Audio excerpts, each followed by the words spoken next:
I am your post-break, post-intermission, pre-special guest entertainer. You can tell that I'm your entertainer because I'm not standing behind the podium, I'm standing next to the podium. Go, Brad. I've reserved the podium for our special guest who will be here momentarily. Louder and funnier. Always a critic somewhere. Well, you don't look like my mother. You don't look like my wife either. Maybe everybody in the back can sit down. So thanks everyone for coming. I'm Brad Feld, partner in Foundry Group and also co-founder of Tech Stars, almost 6 years ago now, 5 and change, with David Cohen, David Brown, and Jared Polis. I just want to start off by saying this is just awesome. Can everybody just give a real serious round of applause for the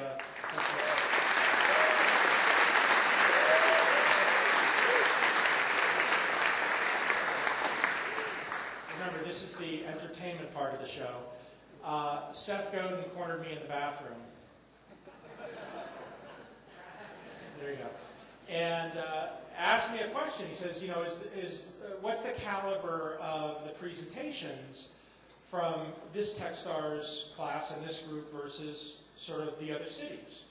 And my reaction to Seth was that it's actually within a range. What we're starting to see is that the presentation dynamics and presentation caliber is really off the charts sort of across the board. And it's a thing that we learned sort of in year 2 or year 3 of Techstars, and for those of you that are investors, angel investors, or venture investors, I think you'll relate to this.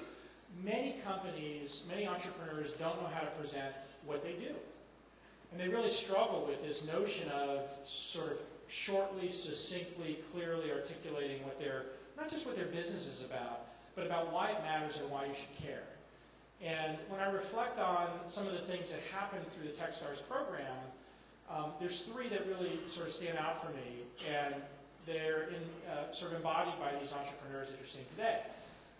The first is how to relate to each other as entrepreneurs, the team, as well as the mentors. How many people in this room were active mentors in this session? Awesome. Thank you, guys. And gals. I would say an important thing that the mentors do are really help the Techstars founders understand not just what it is to get advice, but how to interact around that advice over a period of time as they're in their formative stages of their companies. I would assert, actually I was asked the question, how many of the mentors have great mentors themselves? Almost everybody's hands that I saw go up the first time around.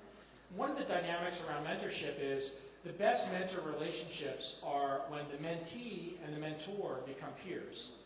And having worked with a bunch of the Techstars entrepreneurs over the past, a number of them that I've mentored, I now consider my peers, and I've actually learned more as a mentor from them than I think they have from me. I think that's one of the powerful dynamics that gets going.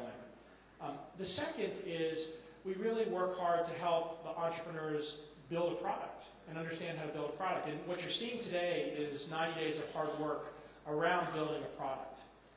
And then the last, which is what Seth and I were talking about in the bathroom, is this idea that it was a long line. The men's room, as is sometimes the case, had a long line. And I heard it was illegal to go in the shower here in New York, so I did. The companies learn how to present what they do and talk about what they do, not just in sort of a sterile, here's my business, and here's my idea, and here's what my product does, and here's what the team is, etc., but in a story arc and with a passion around what really matters. And I think for me, as somebody who's been involved now in 100 or so companies that have gone through Techstars, working with hundreds of mentors and hundreds of Techstars founders, everybody that comes into the program is incredibly passionate about something that they're working on. And everyone that gets out of the program now is incredibly passionate and articulate about what they're working on. and has something that they can carry with them for the rest of their entrepreneurial career, whether it's this first company that they're working on or the next company or the company after that. So it's really, really exciting and satisfying to be part of that. And frankly, to have seen all of you that are part of that. So thank you, because really, the entrepreneurs that are up here today couldn't do this without all of you in the crowd.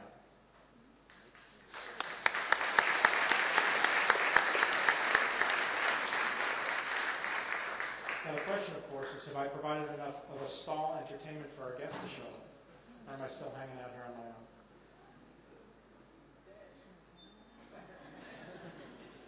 All right, so we have a few more minutes, I think, that we're waiting for our special guest. Until then, talk to the person next to you. But in all seriousness, thank you, everybody, for coming, and thank you, New York, for making Techstars New York so awesome.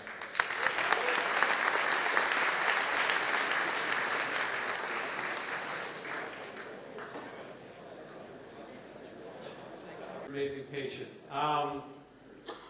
This room is amazing. The energy in here is amazing. Your Twitter stream's amazing. And I couldn't be more honored to have Mayor Bloomberg here today to speak to us. So it's my pleasure to introduce Mike Bloomberg.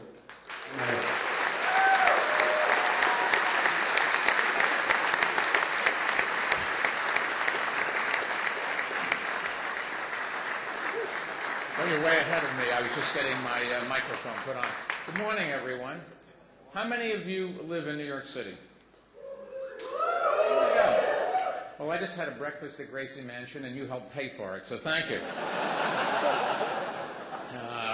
David, thank you. Good morning. It's great to be here at Demo Day. The inaugural class of NYC Tech Stars, you should know, was filmed as a reality show and is currently airing on Bloomberg TV. This is our answer to Jersey Shore without the spray tans. It's great. The show is actually great. You should watch it. I don't think Bloomberg has much to worry about being fined by the FCC in this day and age. But the first episode, David Tisch used the F-bomb word 4 times. I think he thinks he's Snooki and can get away with anything. Anyways, I also wanted to welcome all the VCs and angel investors who've flown in here from around the country. I think you're proof positive that the impact that Techstars is making really is going to change this world and certainly change America and the city. You also underscore a point that I have been trying to make for years, and that is that New York City is the place to be. Now, elected officials always say things and promise things. Let me tell you my credentials. I grew up in Boston, went to college in Baltimore, graduate school back in Boston, but I came to New York myself. That was before I was mayor, before I knew anything about anything. I knew Alan Patricoff was here in New York, and I wanted to come down to be with Alan. Alan did not have gray hair when I first met him. As a matter of fact, Alan had a lot more hair when I first met him, but that's neither here nor there. Anyways, we are today, without bragging, I think it's true, we are the financial capital of the world. People, I guess, generally accept that, and I think that New York City will continue to be the financial capital of the world.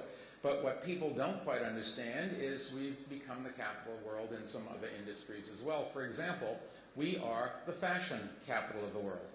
We have double the number of fashion houses that Paris does. People think of Paris where it's happening. Wrong. It is happening right here in New York City. We are the media capital of the world. Now, most people would say, okay, that's probably true, and even the publishing capital, but we have become the cultural capital as well. If you want to make a full-length movie, I got some bad news for you. I think it'd be well over a year before you could get a soundstage here in New York. The truth of the matter is the film industry has moved from California and Canada and Eastern Europe to New York City, which is where it really started. If you look out in Queens and in the Bronx and in Brooklyn, you'll see these old round-top buildings. Those were all built as movie studios. And then the industry left, but now the industry has come back. We have the biggest stages in the world, Broadway and Carnegie Hall and Madison Square Garden and the Met and the Mets. Got all 3 of them. Well, the Mets next year, trust me, it's going to be much better. But I don't think there's any stage that is bigger in any town than right now right here. Nobody else has put together the amount of talent that we have here. I was talking backstage with a few of the Tech Stars, and they brought me back to those days when I was just starting my company. It was right after I got fired from Salomon Brothers. I would recommend getting fired anytime. It really turned out to be very good, thank you. There were 7 members of the executive committee that fired me. One, unfortunately, is deceased, but his house is now owned by one of Bloomberg employees. And, true story. And the other 6 all became paying customers of Bloomberg. Living well is the best revenge, trust me. Seriously, I had nothing but good days at Salomon Brothers. They were very good for me. It was time to go when we decided to part company. And I think had I not got pushed out, incidentally, I would still be there. I mean, I would never have quit the firm in bad times. I just don't believe in leaving firms when they're in trouble. They hired you to take them ahead, and you have an obligation, I've always thought, maybe this is old-fashioned, but you have an obligation to stick with them. And in good times, there would never be any reason to leave. And so if I had stayed with them, if they'd not pushed me out, I think if you follow the history of Salomon Brothers, I would now be working for Citibank, where my girlfriend would be my boss, since she's a director of Citibank. That worked out okay. Didn't want to do that. Anyways, being an entrepreneur was the most exciting time, I suppose. The first year, it took us 3 years before we had customers. The first year, you're enthusiastic and you know it's going to work, and you don't listen to your family and your friends and say, I know you know what you're doing, but just in case, maybe. Everybody says you're wrong, I trust you, but first year was okay. And the last year, you could see that that light at the end of the tunnel was not a train coming towards you. It really was the end of the tunnel. I do remember, however, the middle year. And the middle year was tough because everybody was against you, even those that loved you. They always said, you know, those big companies know what they're doing, and you, the young entrepreneur who's trying to change things, don't know what they're doing. And every 2 weeks, I had to write a check to the company so that I could meet the payroll.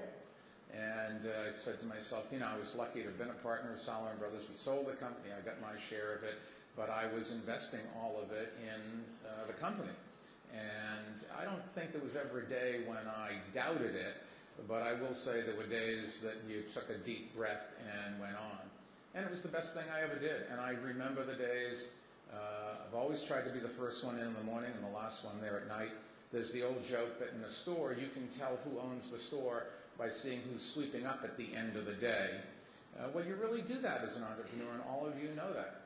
One of my first jobs was every Saturday I went up to a barn in Connecticut where my engineer worked, and I was there to solder resistors and capacitors into circuit boards. Because when we started Bloomberg, PCs did not exist. Now, I know most of you do not think that there was ever a time when PCs didn't exist, but they really didn't. And then we made our own, what eventually came to be called the Internet. We would rent a line, a 9600 baud line was the fastest line that you could get.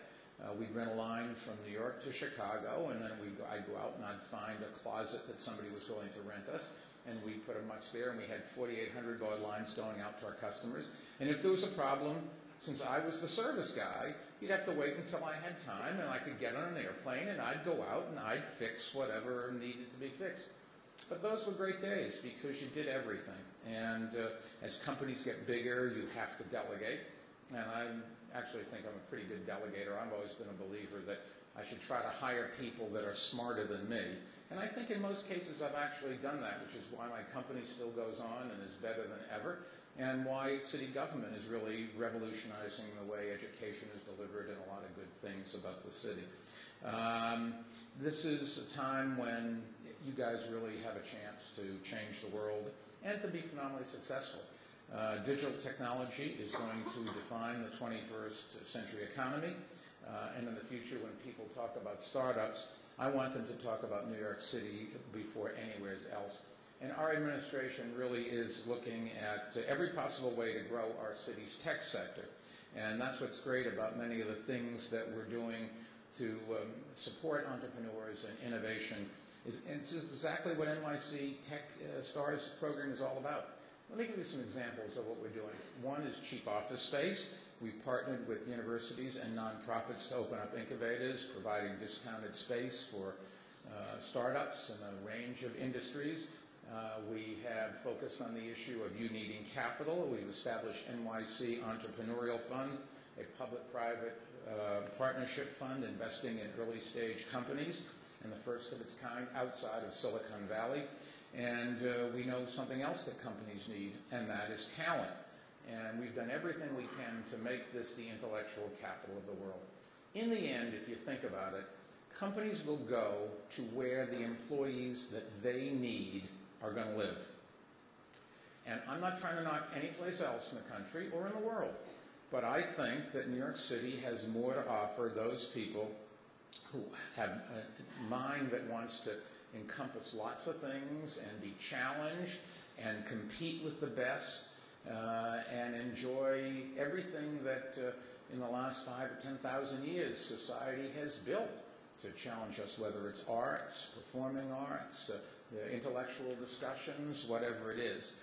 This past weekend we co-sponsored the largest gathering of East Coast technology leaders as part of a job fair for 600 engineers, and we are doing everything we can to attract the best and the brightest. One of the game changes we are trying to make is we put out an offer, the responses are due in by the end of this month, to all the world-class universities with engineering or applied science schools. We said to them, build or expand your purview, your catchment area, build an engineering or an applied science campus in one of the 5 boroughs here in New York City. And we will give you land and up to $100 million in infrastructure. And I can't tell you the number of proposals that we have gotten and the battle already. Some of these schools have their presidents here from around the country every 2 weeks. They have started fundraising campaigns. They have lobbied. They have tried to partner with local institutions thinking that that will give them a leg up. Maybe it will. I'm not on the selection committee who will pick. But right now, it is just amazing the number of universities that want to open here. And when you ask them why, and they say because this is where the future is. Now, some schools are trying to open campuses overseas, but I think that New York City has a much greater potential for universities. And we have some great universities here. We have Fordham and NYU and Columbia. There's a whole bunch of some of the city and state universities here. All of them will benefit the more people that come here, the more schools that come here. Somebody said to me, you'll never be the college town of America. Boston is the college town of America. I grew up in Boston, and I love Boston. It's a great place to live. But the truth of the matter is, New York City has more undergraduate and graduate students than Boston has people. So, it's just the truth of the matter. New companies will just generate billions of dollars. They'll generate jobs throughout the entire economic spectrum and in many other industries. Now, what's happened with some of these things we're working on? They really are starting already to pay dividends. Boston, we recently passed them in volume of venture capital investments that is heavily focused on digital startups. And not only have global brands like Google and Facebook and Twitter opened outposts here, a lot of homegrown companies are starting to take that route as well. Etsy, Tumblr, Foursquare, Kickstarter, and Meetup. And to give you another example of this growth and the energy we have, the inaugural class that graduated from NYC Tech Stars program in April added 11 new startups to this ecosystem.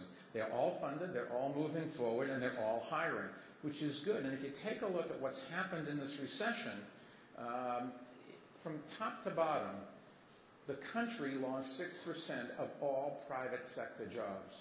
Just think about that. That's why the unemployment rate is so high. That's why so many people are struggling. Country loses 6% of the private sector jobs, and they cut back a lot of public sector jobs as well. And they've recovered about a third of those. During that same period, New York City lost 0.3% of our private sector jobs, and we've blown through the upside already, and people are still creating jobs in New York City. That's exactly what we have to do to make sure that New Yorkers have jobs, the dignity of a job, so that they can be responsible for their own livelihood and can afford housing and can afford all of the great things that America has to offer. There are 12 more companies making their pitches this morning and poised to grow and create even more jobs for our city. We certainly hope they do. I've got a lot of confidence in these budding entrepreneurs, and not just because they've got some ideas to solve real-world problems. It's more than that. It is where they brought their ideas. At first, Bloomberg LP was just a small company with little growth. Today, we have 15,500 employees. We have offices in 60 countries, 120 cities. The business is continuing to grow because we continue to innovate and improve the product. I don't run the company anymore, but I have a Bloomberg terminal on my desk, and I can just see the developments coming along as they get announced for everybody that's a customer, although I don't think they send me a bill for my terminal, but that's no, I have to go check that. Seriously, I believe that the day is coming when no one's going to remember that New York City was not the global leader in technology. You just got to go and see how many people Reuters and Bloomberg and Google and all these companies are adding here. And this morning's Tech Stars have the same advantage, I think, that I had. It is an advantage we have over everyone else in the technological world. We live in New York, and New York really is a city that dreams big and works like crazy to make those dreams come true. So I hope this morning all of you Tech Stars are phenomenally successful here in New York City. I hope you hire a lot of people. I hope you make a lot of money. And I hope you pay a lot of taxes. We need that. And I will leave you with one thought. Somebody was complaining about taxes, and I said to this person who was my age, balding like I am, I said, you know, there are 3 problems that are nice problems to have if you think about the alternatives. One is gray hair. I would like to have that problem. 2 is paying taxes. I'd like to pay taxes. It says you're earning money and you're sharing in the responsibilities of being successful, but also getting the benefits of it. And lastly, every year on February 14th, I get a very big smile on my face because that's my birthday, and I hope I get much older. Thank you very much. Enjoy the day.